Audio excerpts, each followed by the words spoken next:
시아버지가 며느리를 조교시킨 충격적인 진실. 여러분, 오늘 들려드릴 이야기는 정말 입에 담기도 민망한 충격적인 사건이에요. 겉으로는 모범적인 시댁이었지만 뒤에서는 상상도 못할 더러운 거래가 이루어지고 있었거든요. 한 며느리가 시아버지의 노예가 되어버린 끔찍한 이야기, 그리고 그 뒤에 숨겨진 더 큰 음모까지 모든 걸 폭로해드릴게요. 조은수 씨는 29살로 결혼한 지 3년 된 새댁이에요.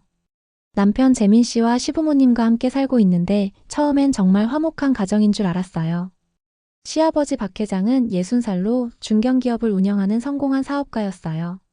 시어머니는 58살인데 겉으로는 품이 있는 사모님이었고요. 은수야, 우리 가족이 되어줘서 고마워. 시아버지가 처음 만났을 때 했던 말이에요. 정말 따뜻하고 자상한 분인 줄 알았거든요. 아버님, 제가 더 감사해요. 은수 씨도 진심으로 좋은 시댁을 만났다고 생각했어요. 시어머니도 처음엔 며느리를 정말 아껴줬어요. 은수야, 우리 아들 잘 부탁해. 예쁘고 착한 며느리 만나서 정말 다행이야. 어머님, 제가 더 잘해야죠. 모든 게 완벽해 보였어요.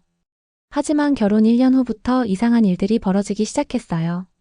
남편 재민 씨가 갑자기 해외 출장을 자주 가게 된 거예요. 여보, 또 출장이야? 응, 회사에서 시키는 일이라 어쩔 수 없어.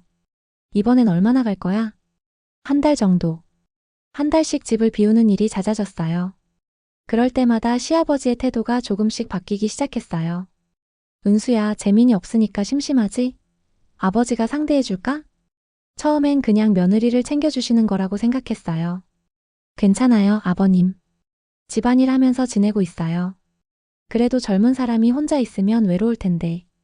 시아버지가 점점 더 개인적인 이야기를 하기 시작했어요. 은수야, 재민이가 잘 챙겨주니? 네, 아버님. 남편으로서 말이야. 여자로서 만족하고 있는지 궁금해서. 갑자기 이상한 질문을 하시더라고요. 아버님, 그런 건 말씀드리기 어려워요. 우리 가족인데 뭘 어려워해. 솔직하게 말해봐. 시아버지가 계속 캐묻자 은수 씨는 불편해하기 시작했어요. 어느 날 밤 더 충격적인 일이 일어났어요. 은수 씨가 잠들어 있는데 시아버지가 방에 들어온 거예요. 아버님? 무슨 일이세요? 은수야, 아버지가 할 말이 있어. 시아버지가 침대 가장자리에 앉더니 말했어요. 남편이 바람 피우는 거 알고 있니? 무슨 말씀이세요? 재민이가 해외 출장 간다고 하지만 사실은 다른 여자와 만나고 있어. 은수 씨는 믿을 수 없었어요. 그럴 리 없어요.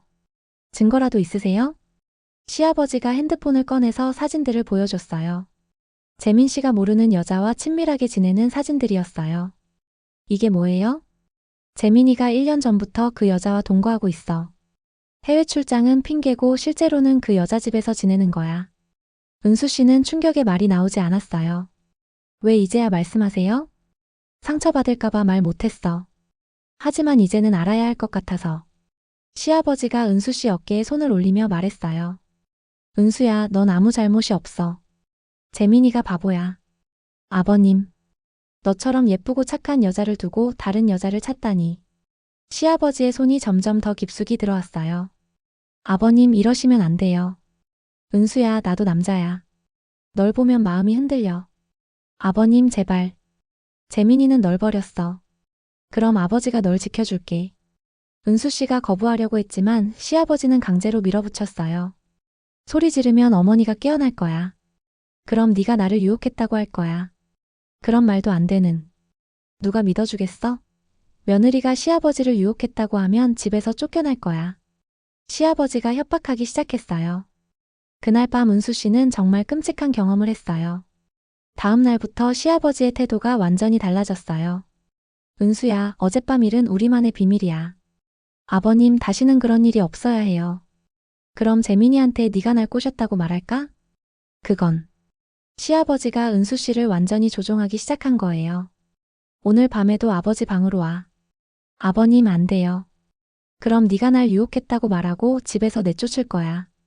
은수 씨는 선택의 여지가 없었어요. 그렇게 몇 달 동안 끔찍한 일이 계속됐어요. 시아버지는 은수 씨를 완전히 자신의 소유물처럼 다뤘어요. 은수야, 넌 이제 아버지 여자야. 아버님, 이건 잘못된 거예요. 잘못됐어도 어쩔 수 없어. 넌 다른 선택권이 없어. 더 끔찍한 건 시어머니도 이 사실을 알고 있었다는 거예요. 어느 날 시어머니가 은수 씨를 불렀어요. 은수야, 네가 시아버지와 무슨 짓을 하는지 다 알고 있어. 어머님, 놀라지 마. 나도 예전에 같은 일을 당했거든. 시어머니의 고백이 더 충격적이었어요. 어머님도요? 응. 아버지는 원래 그런 사람이야. 집에 오는 젊은 여자는 다 자기 것으로 만들려고 해. 그럼 왜 가만히 계세요? 어쩔 수 없어. 이 집에서 살려면 참아야 해. 듣다 보니 시어머니도 가해자였던 거예요. 너도 조용히 참고 살아. 그게 이 집의 룰이야. 그런 건 룰이 아니에요. 그럼 나가든지.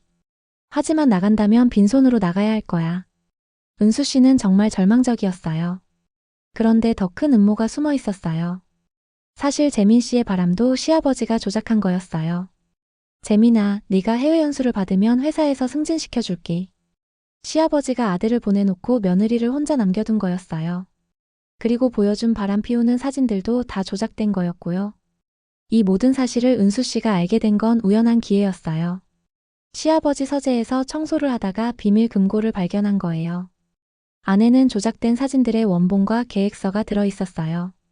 며느리 길들이기 프로젝트라는 제목의 문서였어요. 거기에는 어떻게 며느리를 조종할지 단계별로 나와 있었어요. 1단계 남편을 멀리 보내기. 2단계 바람 피우는 것처럼 조작하기. 3단계 약점을 잡고 협박하기. 4단계 내 것으로 만들기. 정말 치밀한 계획이었어요. 그리고 더 끔찍한 건 은수 씨가 첫 번째 피해자가 아니라는 거였어요. 전에도 며느리들이 몇 명 있었는데 모두 같은 방식으로 당했다가 결국 이혼당하거나 자살한 것으로 나와 있었어요.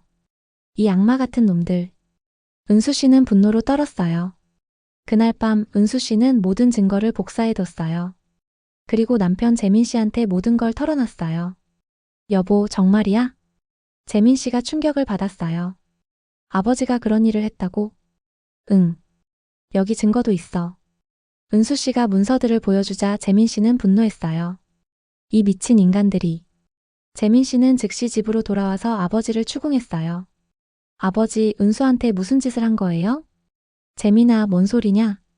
증거 다 있어요. 어떻게 이런 짓을 할 수 있어요? 시아버지가 당황했지만 끝까지 부인했어요. 그건 오해야. 은수가 아버지를 유혹한 거야. 하지만 증거가 너무 확실했어요. 그럼 이 계획서는 뭐예요? 며느리 길들이기 프로젝트? 재민 씨가 문서를 내밀자 시아버지는 더 이상 변명할 수 없었어요. 재민아, 아버지가 잘못했다. 잘못했다고요? 이건 범죄예요. 재민 씨는 즉시 경찰에 신고했어요. 아들아, 제발. 아버지는 이제 제 아버지가 아니에요. 경찰 조사에서 더 많은 진실이 밝혀졌어요. 시아버지는 지난 30년 동안 7명의 며느리를 같은 방식으로 성폭행했던 거예요. 그리고 시어머니는 공범이었고요. 왜 신고 안 했어요? 신고해도 믿어주는 사람이 없었어요. 오히려 며느리가 시아버지를 유혹했다고 했거든요. 다른 피해자들도 증언을 시작했어요. 재판에서 시아버지는 징역 15년을 선고받았어요. 은수 씨는 재민 씨와 함께 새로운 곳에서 새 출발을 했어요. 여보, 정말 미안해. 내가 아버지를 믿고 당신을 지켜주지 못했어. 괜찮아. 이제 진실이 밝혀졌으니까. 앞으로는 당신만 믿고 살게. 두 사람은 이 사건을 통해 더 단단해졌어요. 시아버지는 감옥에서 다른 죄수들에게 린치를 당해서 중상을 입었다고 해요. 시어머니는 동네에서 완전히 고립됐어요. 며느리 성폭행 방조범이라는 낙인이 찍혀서 아무도 상대해주지 않아요. 정말 인과응보인 것 같아요. 오늘 이야기는 여기까지예요. 구독과 좋아요 잊지 마시고요. 다음 영상에서 만나요.